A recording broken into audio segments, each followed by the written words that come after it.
Por tudo que o Senhor já tem falado conosco. Obrigado pela tua igreja viva e operante. Nós nos juntamos, Pai, a essa missão poderosa que o Senhor nos deixou.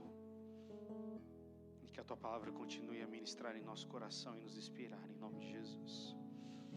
Meu irmão, minha irmã, eu quero ser bem objetivo com você hoje. Não quero abrir um novo assunto, mas muito do que o Rafa pregou na semana passada reverberou no meu coração e vou ficar até no mesmo texto, do texto de Atos 8, no qual tem um relato de Filipe. Mas eu queria que, se você começar com uma pergunta, se você já sentiu que estava sendo excluído de alguma coisa. Alguém já se sentiu assim já? É uma sensação boa ou ruim?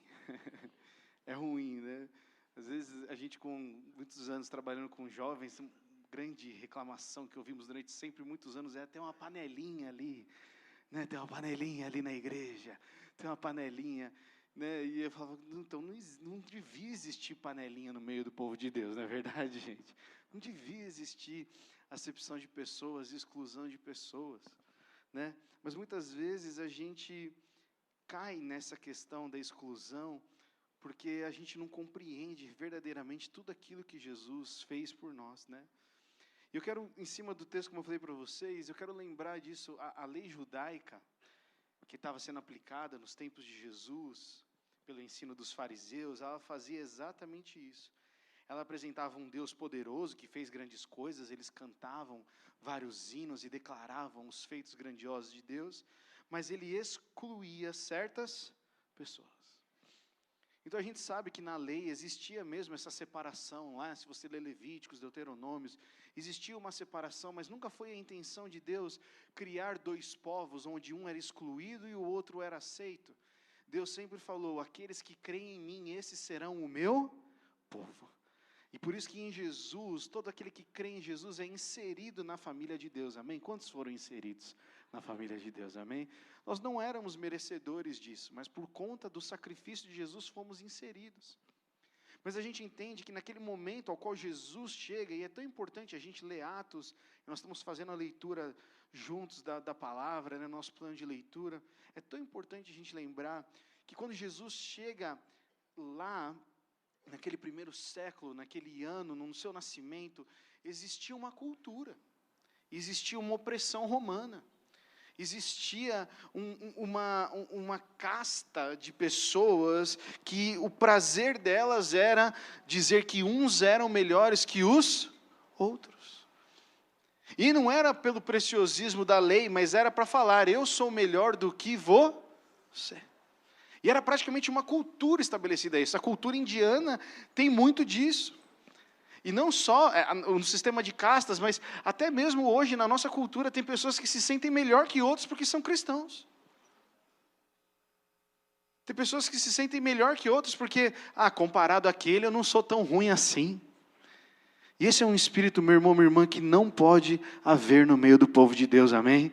Se somos algo é por causa de Cristo em nós. Não é por conta do nosso merecimento.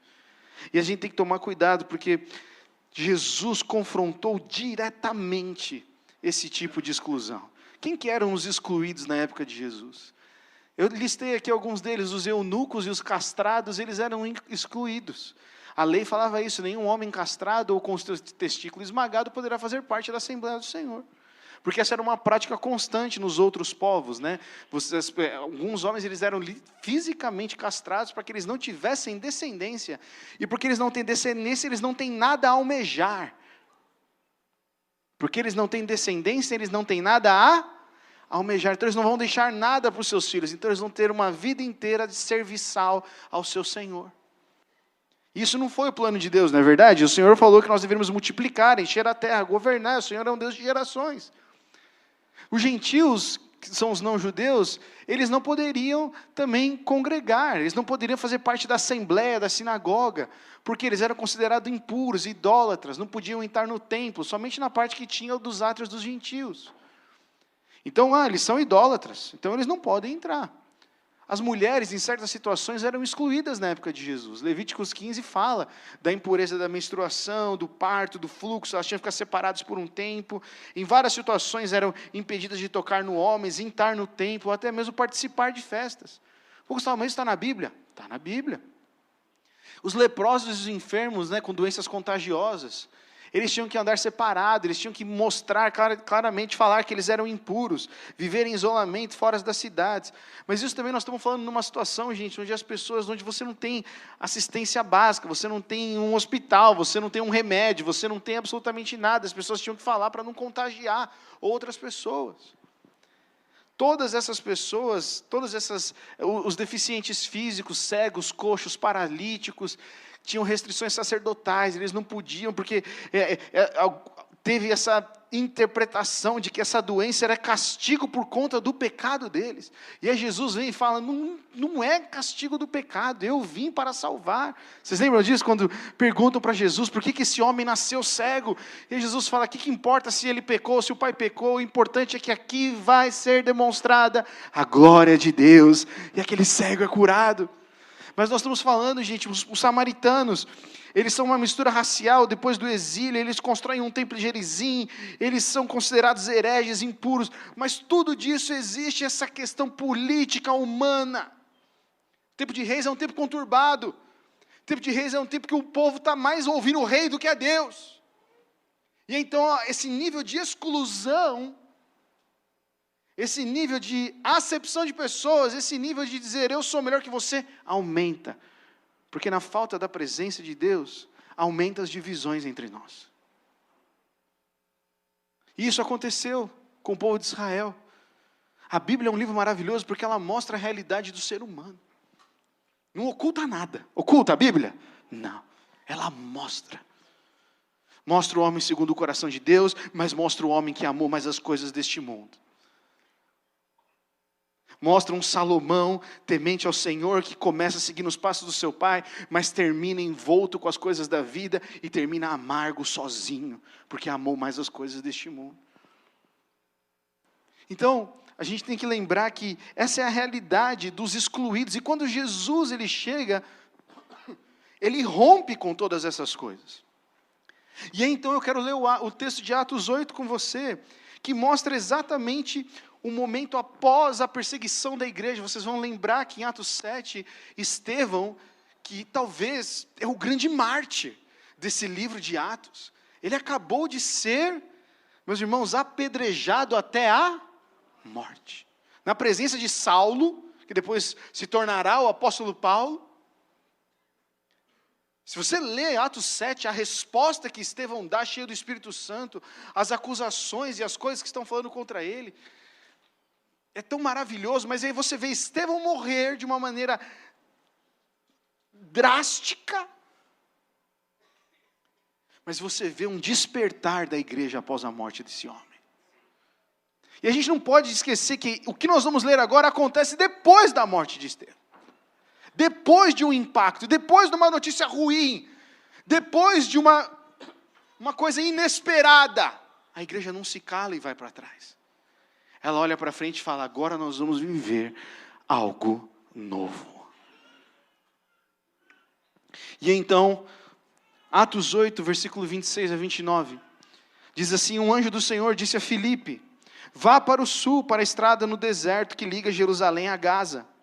Filipe partiu e encontrou no caminho um alto oficial etíope, o eunuco, responsável pelos tesouros de Candace, rainha da Etiópia.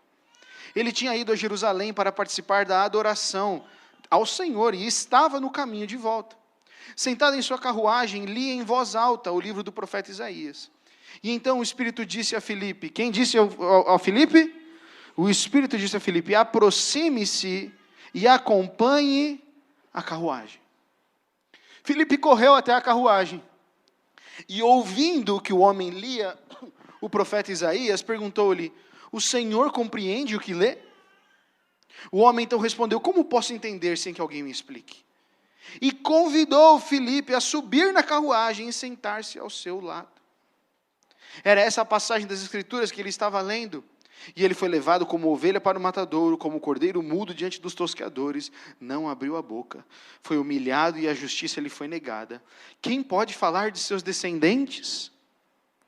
Pois sua vida foi tirada da terra.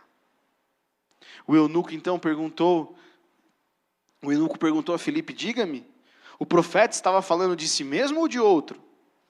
Então Filipe, começando com essa mesma passagem das Escrituras, anunciou-lhe as boas novas a respeito de Jesus. Prosseguindo, chegaram a um lugar onde havia água, então o eunuco disse, veja, aqui tem água, o que me impede de ser batizado? Filipe disse, nada o impede, se você crê de todo o coração. E o eunuco respondeu, eu creio que Jesus Cristo é o Filho de Deus. Então mandou parar a carruagem, os dois desceram até a água e Filipe o batizou.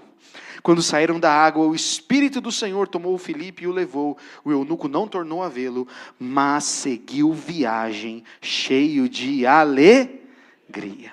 Então Filipe apareceu mais ao norte, na cidade de Azoto, anunciou as boas novas ali, e em todas as cidades ao longo do caminho, até chegar em Cesareia. É um eunuco. Filipe ouve.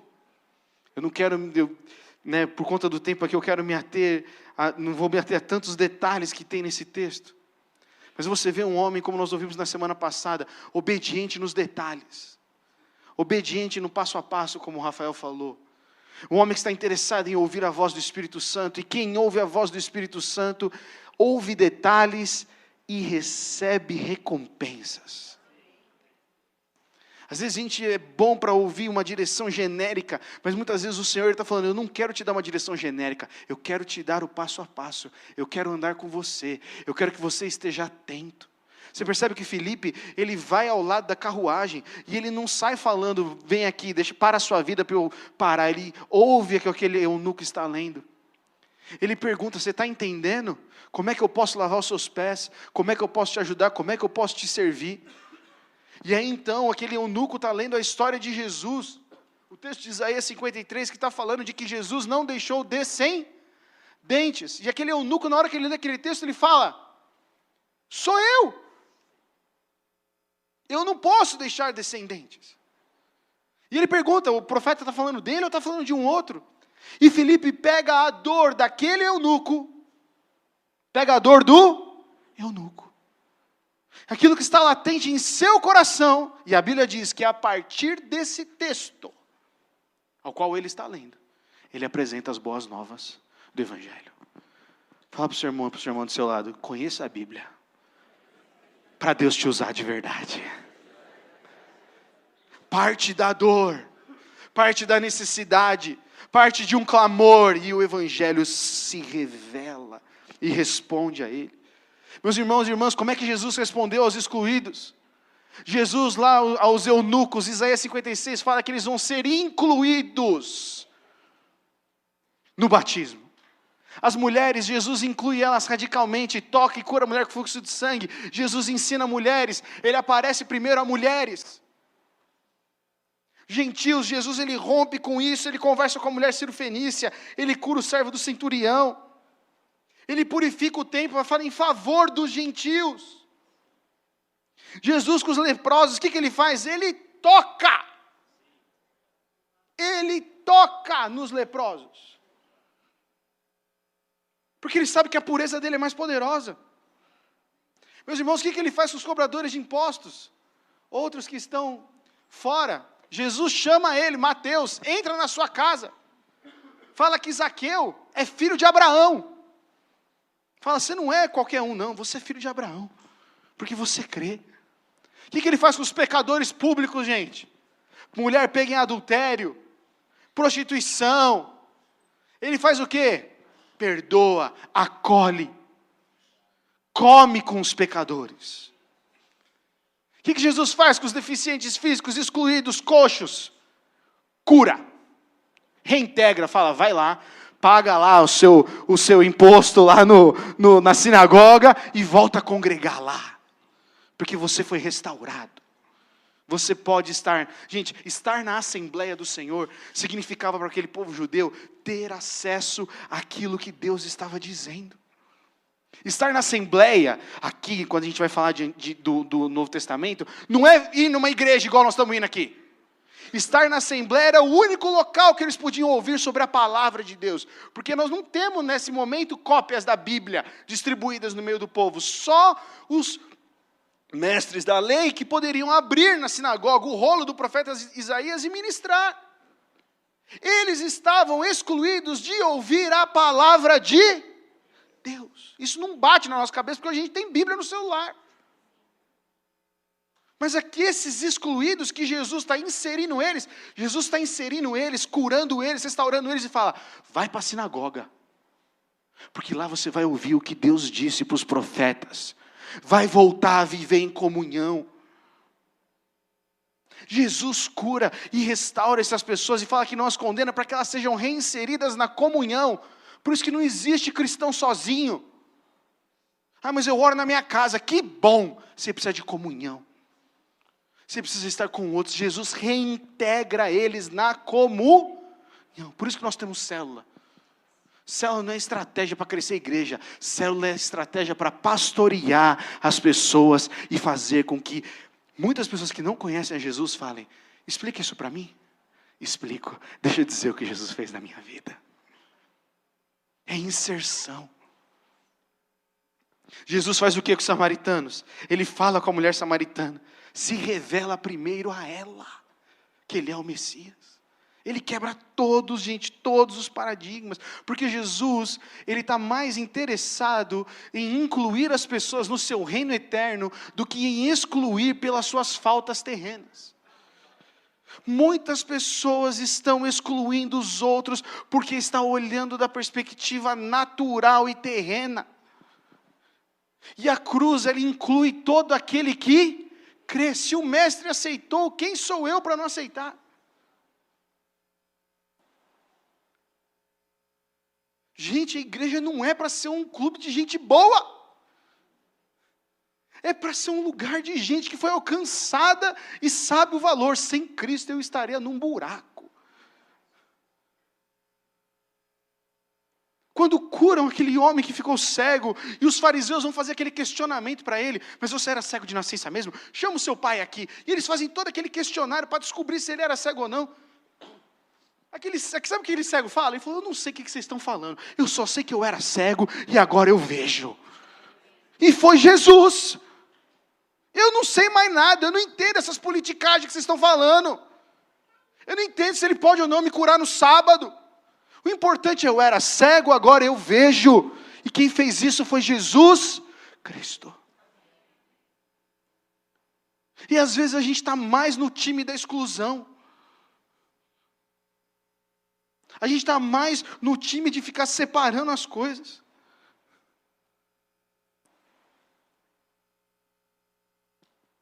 O cristão é dividido. O cristão se acha superior ao outro. Quando nós deveríamos ser como o apóstolo Paulo fala, dos pecadores, eu sou o principal. Mas porque Jesus me amou e me salvou, me restaurou, eu estou aqui. Então Jesus, ele não tem medo de incluir ninguém no seu corpo, porque ele sabe o poder que há na obra da cruz. Jesus quer que todos venham. Às vezes nós fazemos acepção de pessoas, nós escolhemos quem nós achamos que pode ou não receber, ou a pessoa que está aberta ao Evangelho. Mas não é sobre nós, gente. Não é sobre as nossas análises. Filipe obedeceu ao andar do lado da carruagem. O Senhor não deu garantias para eles. O Senhor não deu garantias para eles. Mas o Senhor falou, Filipe, você pode caminhar do lado daquela carruagem? Ele não sabia quem estava lá. Meus irmãos e irmãs, tem muita gente que precisa de Jesus. E nós, com a verdade e a luz que nós temos, e se a gente estiver segurando isso? E se a gente estiver retendo isso? Às vezes você não evangeliza o seu patrão, porque você fala, eu acho que se eu falar para ele de Jesus, para o meu gerente, para não sei o que ele vai pensar? Ele vai pensar que eu estou querendo crescer no trabalho. Não importa o que ele vai pensar de você, leva Jesus a ele. E se eu trazer as pessoas que trabalham na minha empresa, elas vão pensar, como é que vai ser se eles forem na minha célula? Vai ser maravilhoso, porque eles vão conhecer a Jesus.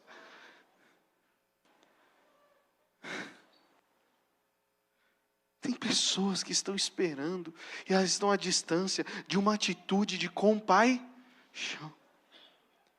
Eu quero falar, meus irmãos, quem era o eunuco? O eunuco ele é um negro africano vindo de um reino núbio, ao sul do Egito, onde ali é o Sudão. A capital é Meroé, Napata, centro do reino de Cuxi. Por que eu coloquei essa consideração? Porque assim, ele ir até Jerusalém para prestar culto a Deus é algo diferente.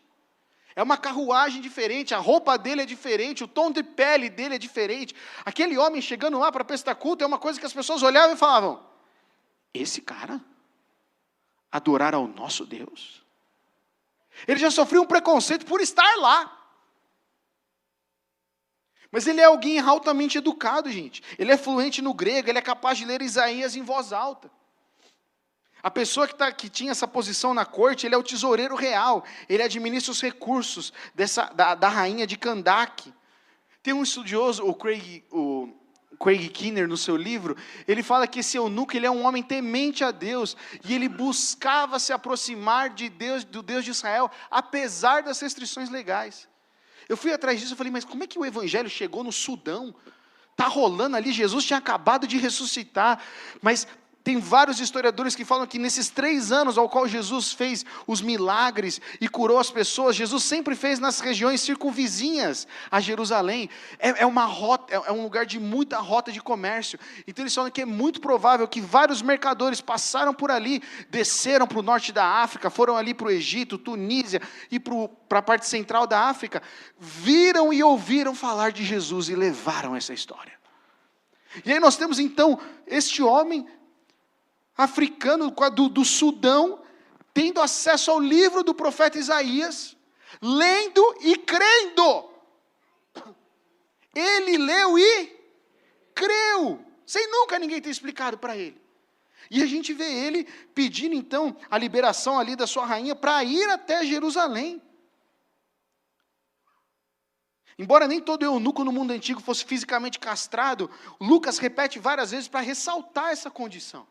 De que realmente ele tinha isso como chamado da vida dele. Gente, quando o eunuco era chamado para ser eunuco, isso virava a sua identidade. E isso é importante, porque a lei excluía os eunucos do quê? Da assembleia. Eles nunca poderiam ouvir a palavra de Deus. Eles não podiam nem estar na porta. Mas Isaías 56 diz que eles seriam restaurados. Eu quero ler o texto com vocês, que provavelmente aquele eunuco estava lendo, lembra, né, que os pergaminhos não eram quebrados por capítulos, então provavelmente aquele eunuco estava lendo na sequência inteira ao texto aqui. Você vê que ele tem um desejo intenso, ele está indo até Jerusalém para encontrar a Deus, querer adorar a Deus, mesmo sabendo que vão rejeitá-lo. Gente, você percebe o desejo que tem no coração desse homem? Eu sei que vão me rejeitar, eu sei que eu não posso, mas eu vou encontrar esse Deus. Mas alguém precisava pregar o evangelho, porque não adianta só desejo, precisa pregar o evangelho, a boa nova de Jesus Cristo. Provavelmente ele não pôde nem adorar no templo, mas mesmo assim ele foi até lá. E olha o texto de Isaías 56, olha a promessa que diz, do profeta Isaías.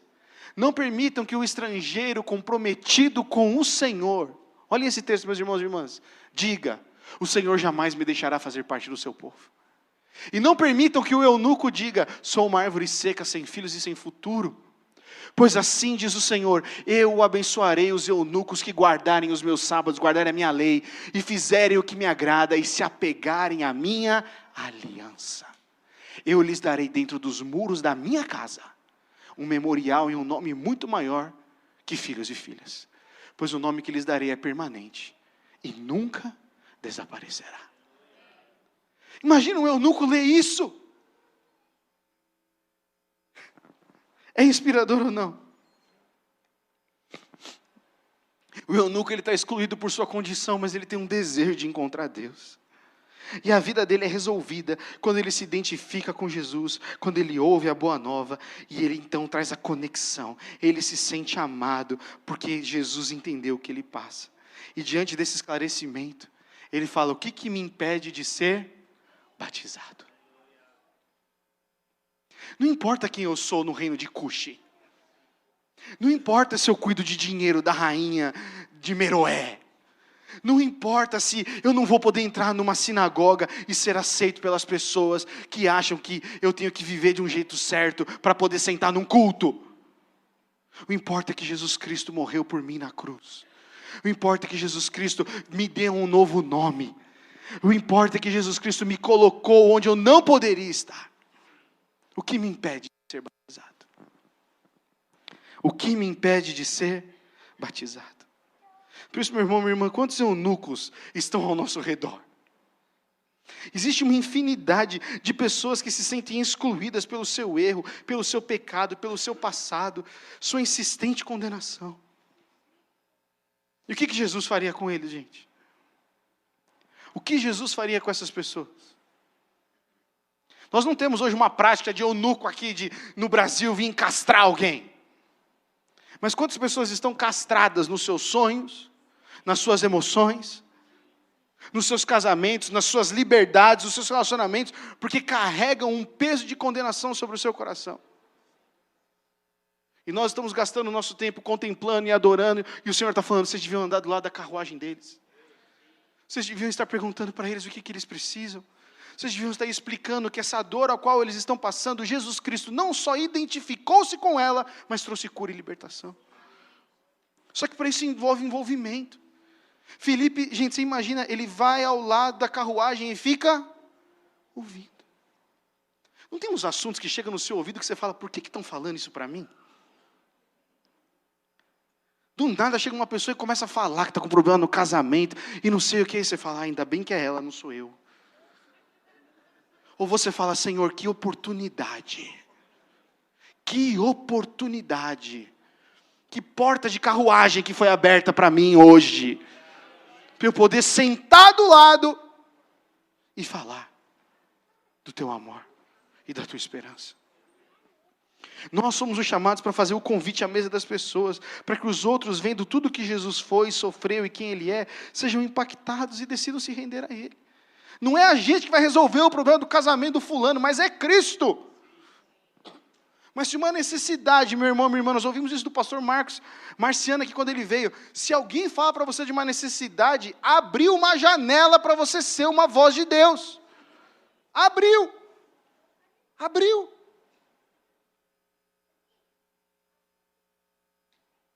Lembra, gente, a Bíblia é preciosa. A Bíblia fala que Filipe, partindo do texto que ele estava lendo, pregou o Evangelho. Partiu do texto, partiu da necessidade. E falou: Jesus atende a sua dor e a sua necessidade. Mas Ele não é só uma coisa que vem e resolve uma parte da sua vida, como um guru. Ele é Senhor, Ele dá sentido para a sua vida. Ele restaura você. Mas como é que eu posso me achar a eles? Como é que eu posso me achegar? Filipe desenvolveu intimidade com o Espírito Santo. Meu irmão, minha irmã, onde Filipe não era o centro. Filipe não é o centro da sua vida. Não era sobre o que ele poderia fazer para o reino, mas era sobre como o rei chegaria até as pessoas. Olha, gente, se você ler Atos 8, Filipe foi usado para curar, expulsar demônios, para ensinar, esclarecer um texto. Filipe é um cristão multiuso. Ele não está escolhendo o que ele serve. Ele está falando onde o reino precisa estar. E tem gente separando a vida. Meu trabalho é uma coisa, num lugar sou outro. Não, ali todo mundo sabe que eu sou cristão, mas se você já orou por alguém, o seu compromisso de dia, de tempo, de dedicação, fala mais alto. Porque hoje é fácil ser crente. É fácil ser crente.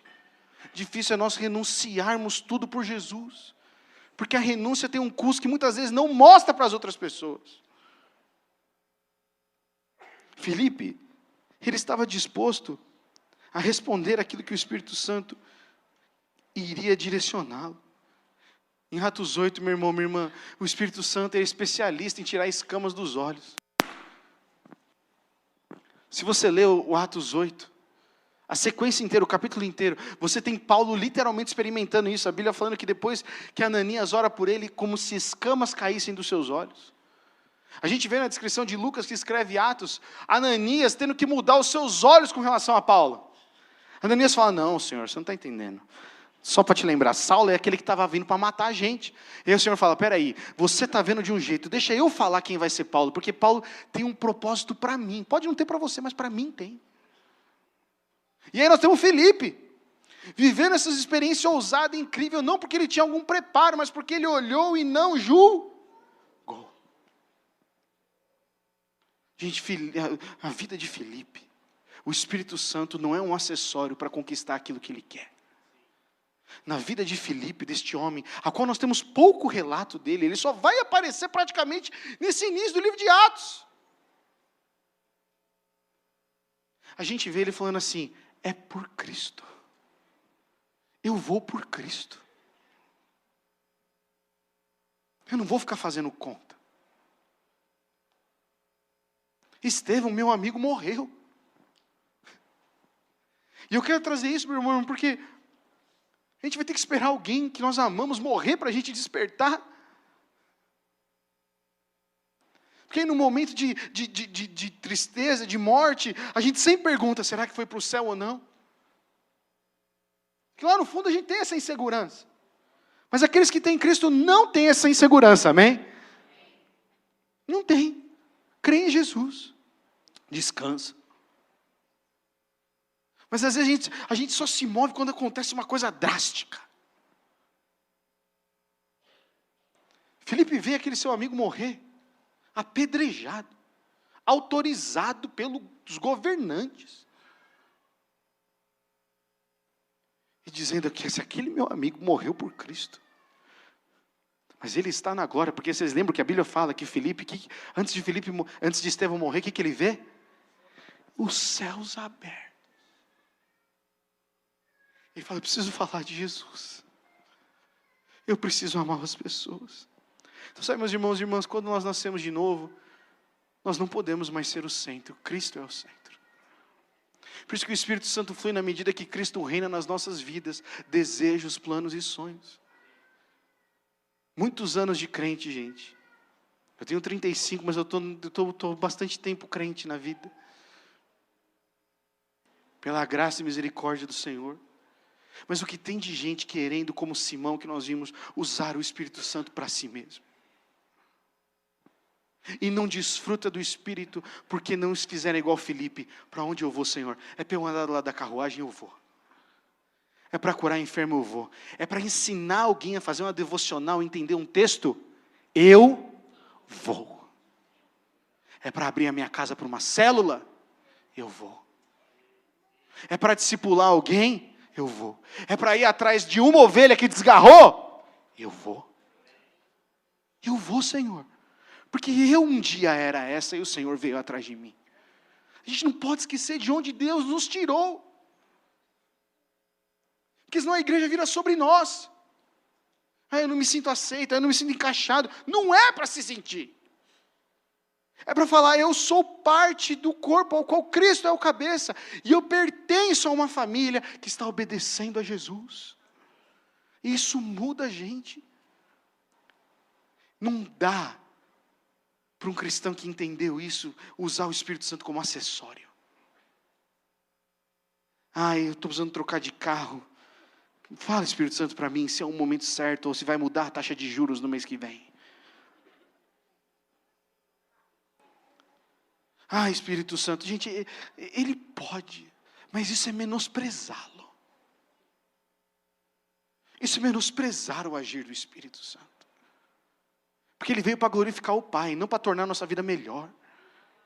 Ele veio para nos colocar numa condição onde nós renunciamos a nossa vida em favor. Porque Jesus vai dizer, não existe maior amor do que esse. Vocês lembram desse texto? Daquele que dá a vida pelos seus amigos. É para isso que o Espírito Santo veio. Então a expiação, meu irmão, o sacrifício de Jesus na cruz não é fraco, é suficiente. Então não é o seu esforço que te limpa, é o sangue de Jesus. Não é o quanto você sabe, mas é o que Ele fez. E onde a cultura rotula as situações, a cruz ela redime as pessoas.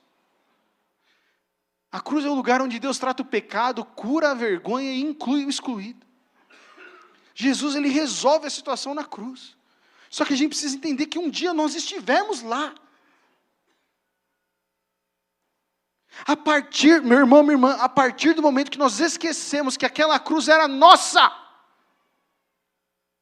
nós nos tornamos egoístas. Nós enterramos os nossos dons e talentos. Nós não desejamos mais o Espírito Santo.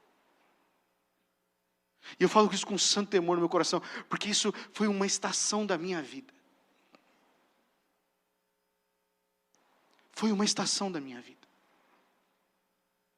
As coisas vão acontecendo, a gente vai conduzindo, a gente se ofende com as pessoas, a gente se acomoda, aí a gente pensa, a nossa vida está indo bem, então Deus deve estar comigo.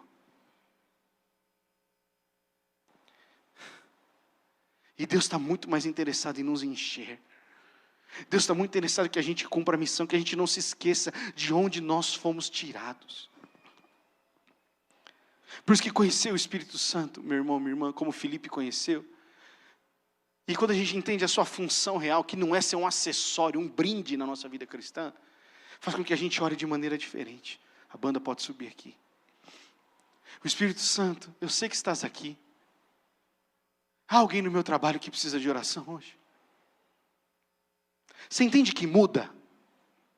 A presença do Espírito Santo nos tira do centro.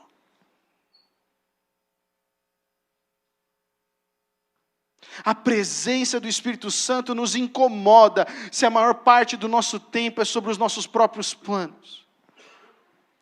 A presença do Espírito Santo glorifica a Deus, e a glória de Deus é dada quando nós entregamos a nossa vida em favor dos outros. Meu irmão, minha irmã, eu não sei o que é entregar a vida em favor dos outros, talvez que o Senhor está pedindo a você, mas se o Senhor está pedindo, está no momento de você dizer sim ao Senhor. E eu vim aqui nessa manhã nada mais do que dizer para você, tem muitos eunucos que estão com a porta da carruagem aberta, falando, me explica, porque eu quero Jesus. Nós estamos num momento que o Evangelho está aberto, está latente, as pessoas desejam, os campos estão brancos. Mas precisa alguém que tem que ter compaixão. O Espírito Santo vai fazer isso. Pô, meus filhos estão de férias. Tem algo que eu posso fazer como pai e mãe para falar mais de Jesus para eles? No lugar de dar o celular para eles. Muda o meu desejo. Muda a minha intenção. Eu não abro um negócio para ganhar dinheiro, que vai fazer eu trabalhar todos os finais de semana e vai me roubar da comunhão. Não faço. Mas eu preciso sobreviver. Mas aí é uma questão de convicção. Quem é o provedor? O Senhor ou eu? Tem uma hora que vai chocar. Tem uma hora que as nossas decisões do mundo vão se chocar com o que o Espírito Santo está nos dizendo. E aí vai dizer, você vai amar o mundo ou você vai amar a mim? Você vai amar o seu trabalho ou você vai amar a mim? Você vai amar o seu conforto ou você vai amar a mim? Você vai amar o seu descanso ou você vai amar a mim? Tem uma hora que chega. E todos nós temos que fazer essa escolha. E eu volto sempre a dizer, não estou bravo. Só estou convicto. Porque tem uma hora que vai chegar. É uma tensão que existe no Evangelho. E aí você fala, sim Senhor, é o Senhor. É o Senhor. E ainda que eu perca pais, mães, filhos, eu perca, Senhor, é o Senhor. Porque este mundo vai passar. Conquistei. Olha quantos lugares eu construí para armazenar tudo que eu tenho, como Jesus falou na parábola. Ele fala, tolo, hoje à noite vão te pedir a tua alma, e você vai falar o quê? O Espírito Santo faz com que a gente faça isso, Senhor. Essa situação difícil que compartilharam comigo, que eu ouvi, foi aleatória? Ou o Senhor tem uma palavra de encorajamento? Com certeza, quando eu estava orando, com certeza, você ouviu essa semana uma notícia muito aleatória de uma pessoa perto de você. Eu não estou falando do Instagram, mas uma situação que você fala, nossa, fulano está internado. Por quê? Tal pessoa não está indo. O outro filho está doente. eu não sei o quê, porque está difícil ali. E aí você fez o quê? Nossa, ainda bem que eu tenho meu Instagram para ver aqui, para eu não me envolver nessa conversa. Às vezes a gente faz isso. Isso aqui está roubando a gente tantas e tantas vezes. De ser encorajamento e voz do Espírito Santo para as pessoas que estão desejando ao nosso lado. Por isso, meu irmão, minha irmã, eu quero encerrar com isso. Eu estava num evento nesse final de semana e eles usaram essa frase: quando nós nos calamos, a cultura discipula. Isso impactou meu coração. Toda vez que nós cristãos nos calamos em falar com o Espírito Santo e ser a voz de Deus para as pessoas ao nosso redor, a cultura vai vir para preencher com algo que coloca o homem no centro. Quando falamos que aprendemos de Jesus, Ele é o centro da vida, Ele é o centro e a vida das pessoas são transformadas. O que eu estou querendo dizer com a cultura discipula? Se tem uma pessoa que está com dificuldade no casamento, se você não falar que Jesus pode restaurar o casamento dela, e que precisa assim de renúncia, de quebrantamento, estou dando um exemplo de casamento aqui, meus irmãos, sabe o que a cultura vai dizer para ela? Baixa o aplicativo de encontro, cria uma conta falsa, pega outro número de celular, oculte a sua vida. Essa é a resposta da cultura. Por que a cultura discipula? Porque a cultura, qual que é o objetivo da cultura sem Cristo? É colocar o homem no centro. Enquanto que nós que somos discípulos de Jesus e queremos formar Cristo nas pessoas, nós queremos fazer com que as pessoas cheguem até Cristo. E é quando Cristo está no meio, não tem como a gente estar no meio. Ele é o centro. Então a gente se cala, a cultura vem. Está endividado, está com problema financeiro, vai para o tigrinho, vai para as bets, vai que você é um sortudo. A cultura não discipula, discipula e ocupa o lugar que o Senhor devia estar falando. Ele é o teu provedor, confia nele, mas precisa ser bom mordomo, precisa botar a casa em ordem também. Eu te ajudo, entende? Eu te ajudo, eu abro a tua planilha com você, eu vejo o que você precisa. Eu vou me envolver na sua vida, para que uma mentira do diabo não entre e discipule o seu coração. Eu vou me envolver, e para isso eu não preciso ser pastor, eu preciso ser discípulo de Jesus, eu preciso amar Jesus, eu preciso ser como Filipe, que não tem título. Qual o título de Filipe? Qual o título de Filipe? Não sabemos. Discípulo, apóstolo, evangelista, a Bíblia vai falar ali de evangelista, mas depois, né? Ele não saiu porque ele era evangelista, ele saiu porque ele é discípulo de Jesus. E a gente se cala, e a cultura está gritando, você é o que você sente, o evangelho está falando, você é o que Cristo fez por você. Porque todo mundo é especialista em alguma coisa hoje, todo mundo tem opinião de tudo, e a gente não conhece a palavra. E a cultura está discipulando a gente, porque a gente está se ausentando, a gente não está andando do lado das carruagens de portas abertas, explicando o que significa Jesus Cristo morrer na cruz. É difícil você encontrar alguém que não saiba que Jesus morreu na cruz. A gente tem em vários lugares do nosso país, até em locais públicos, uma cruz com um Cristo crucificado. É difícil você não entender não conhecer essa imagem. Mas quantos entendem o que foi feito ali? Quantos entendem que lá Ele tirou o peso do mundo e colocou sobre as suas costas? Por isso que, novamente, a partir do que ele estava lendo, Filipe pregou as boas novas do Evangelho. Por isso que Jesus, ele desejou com todo o nosso coração, com todo o coração dele, enviar o Espírito Santo. E agora é o momento de nós respondermos a isso, meu irmão, minha irmã. Não podemos deixar de falar do que vimos e ouvimos. Não podemos. Você é um evangelista, não por dom, mas porque você tem o Espírito Santo. O amor. O amor faz com que a gente se coloque em situações que nós nunca nos colocaríamos. O amor faz a gente pagar mico de formas que a gente nunca faria. Por quê? Porque o amor fala de uma entrega. O amor fala de algo que é maior do que nós mesmos. Por isso eu quero convidar você nessa manhã para você ficar em pé para nós orarmos. Porque a presença do Espírito Santo, que não é regrada e imersa no amor, ela pode ser usada de uma maneira egoísta.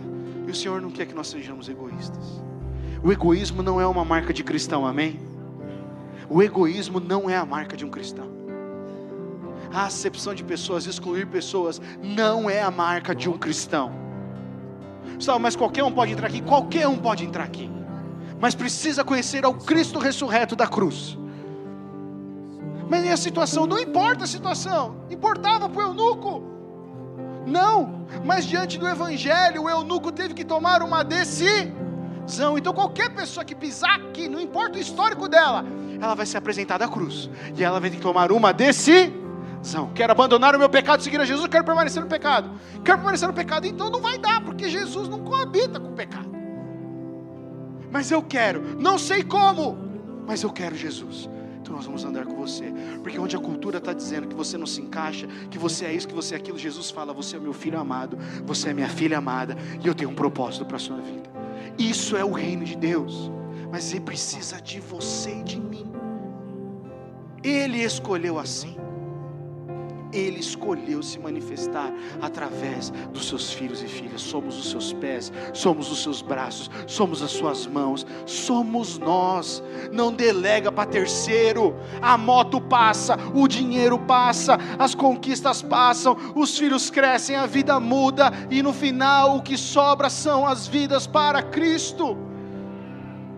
Custa, meu irmão, custa sim. Custou a vida de Estevão.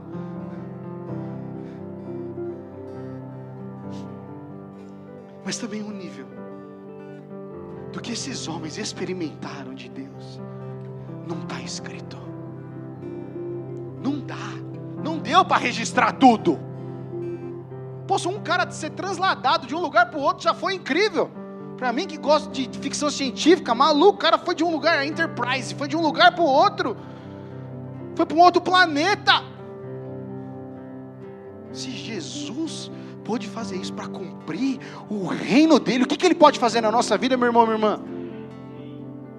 O Senhor pode prosperar a sua empresa para você pregar o reino e ter um monte de funcionários CLT registrado com todos os direitos, sem precisar pagar nada por fora, porque você vai ser abençoado e vai dar renda correta para eles. Pode ou não pode? Dando um exemplo aqui. Mas o nosso coração fala, Senhor, não é isso. Não é para mim. Não é para o meu legado. É para o teu reino. É para o teu reino, Senhor. Por isso eu quero convidar você, meu irmão, minha irmã, nessa manhã, a você consagrar o que você tem ao Senhor. Consagrar é renunciar o que não pertence a mim e entregar aquilo que eu tenho ao Senhor. Como o Rafael disse semana passada, Deus não desperdiça nada, mas precisa levar a Ele. Felipe levou o que ele tinha. O que você tem, meu irmão, minha irmã? O que eu tenho? O que nós temos? Gustavo, eu não consigo pensar em nada. E eu vou falar isso com muito amor. Estou com o microfone mesmo. Se você não consegue identificar algo que você precisa render ao Senhor, é porque talvez tenha alguma coisa que você está amando muito fora de Cristo. Porque nessas horas a gente não tem um termômetro de oração, né? Não existe um microfone que está ouvindo a sua oração. Agora é você e o Senhor. Mas nesses momentos muitas pessoas não oram. Oram pelos alimentos, oram, Senhor, abençoa a minha casa em nome de Jesus, amém. E o Senhor está falando, entrega, renúncia, consagre e deixe eu fazer o resto. Deixe eu fazer o resto. É ousadia. Mas é a ousadia de se importar. É a ousadia de amar. É a ousadia de ter compaixão. Vamos orar, feche seus olhos, estenda suas mãos se você quer isso. Fala, Senhor, eu quero ser cheio de compaixão, Senhor. Levanta sua voz aí, meu irmão, minha irmã. Eu quero ser cheio de compaixão. Eu estou vivendo minha vida para mim mesmo e está difícil, está cômodo, eu sei. Mas eu quero viver a vida para o Senhor, Pai. me incomoda. Eu estou muito passivo, me incomoda. Eu estou gastando tempo demais com divisão. Estou gastando tempo demais querendo usar o Espírito Santo para completar coisas na minha vida. Estou usando tempo demais para eu ser reconhecido como aquele Simão, aquele mágico. Estou gastando tempo demais para saber o que eu devo fazer. E o Senhor está falando comigo, o Senhor está me mandando, o Senhor está mandando amar as pessoas, Pai. Senhor, nos desperta nessa manhã. Nós renunciamos e entregamos, consagramos a Ti, Senhor. Consagramos o que temos, Pai. É o nosso tudo, Senhor. É o nosso tudo, mas o nosso tudo para Ti vale muito, porque nada é pouco para o Senhor. O Senhor pega uma oferta simples de uma viúva pobre e fala que foi o melhor que ela pode dar. Senhor, nós entregamos hoje o que nós temos, Senhor. Oh, Senhor, seja o nosso...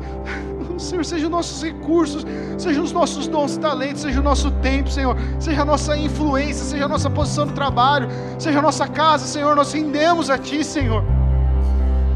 Nos dá um santo espírito, batismo, um santo espírito de compaixão, de querer andar do lado das carruagens abertas, de não ficar excluindo as pessoas, de não ficar dizendo essa pode, essa não pode. Nós queremos pregar o Evangelho, Senhor, porque, Pai, até os mais duros podem estar sendo como esse homem que veio lá de longe querendo adorar ao Senhor, e eles só precisam de alguém que os ensine e os explique, Senhor. Oh, Senhor, levanta sua voz, meu irmão, minha irmã. Ajuda-me, Senhor, a discipular essa geração. Diga isso, fala: Senhor, eu quero discipular essa geração, Senhor. Eu não quero me calar diante dessas mentiras. Eu não quero me calar diante do Tigrinho, da Bet, do Tinder, desses aplicativos. Eu não vou me calar não, Senhor. Eu vou me posicionar, eu vou discipular. Eu vou mostrar que em Cristo há esperança. Eu vou mostrar, Senhor. Eu vou mostrar que em Cristo há esperança, em Cristo há salvação. Eu não vou me calar diante do que a cultura está dizendo que é comum, que é normal. Eu não vou me calar, Senhor. Levanta-nos como discipuladores, Senhor. Discipuladores das nossas casas, esposos das suas esposas, esposas dos seus maridos, pais de filhos, Senhor. Levanta, Senhor. Levanta, Pai, homens e mulheres que são pais e mães espirituais, para cuidar e discipular aqueles que estão, Senhor, caminhando, iniciando, porque todos nós podemos discipular uma geração. Esse é o nosso tempo, Senhor. Nós não estamos atrasados, não passou o nosso tempo. Nós vamos descansar na eternidade. Há tempo para nos gastarmos aos Teus pés, Senhor, para marcar essa geração. Para marcar essa geração. Portanto, Espírito Santo, nós não Te queremos para nós sermos o centro. Nós Te queremos para que o Senhor Cristo seja o centro do nosso coração. Seja o centro em nós, Senhor. Diga isso, meu irmão, minha irmã, com as suas palavras agora. Coloque sua mão no seu coração e diga isso: Jesus, seja o centro da minha vida. Eu tenho coisas a fazer, mas seja o centro da minha vida. Eu tenho preocupações sobre o futuro, mas seja o centro da minha vida. Eu não tenho resposta para tudo, mas seja o centro da minha vida. Eu preciso que meu filho conheça a Ti, mas seja o centro da minha vida. Eu preciso de um milagre financeiro, mas seja o centro da minha vida. Eu preciso de cura, mas independente do que aconteça, seja o centro da minha vida. Faça isso, meu irmão, minha irmã. Ore agora e diga isso. Seja o centro, Senhor, das nossas vidas. Vamos orar, vamos levantar um ambiente de oração neste lugar, que nós já encerramos a mensagem, mas agora consagre-se ao Senhor. Clame para ser cheio do Espírito Santo. Clame para você ser cheio de compaixão. Oh, Espírito Santo.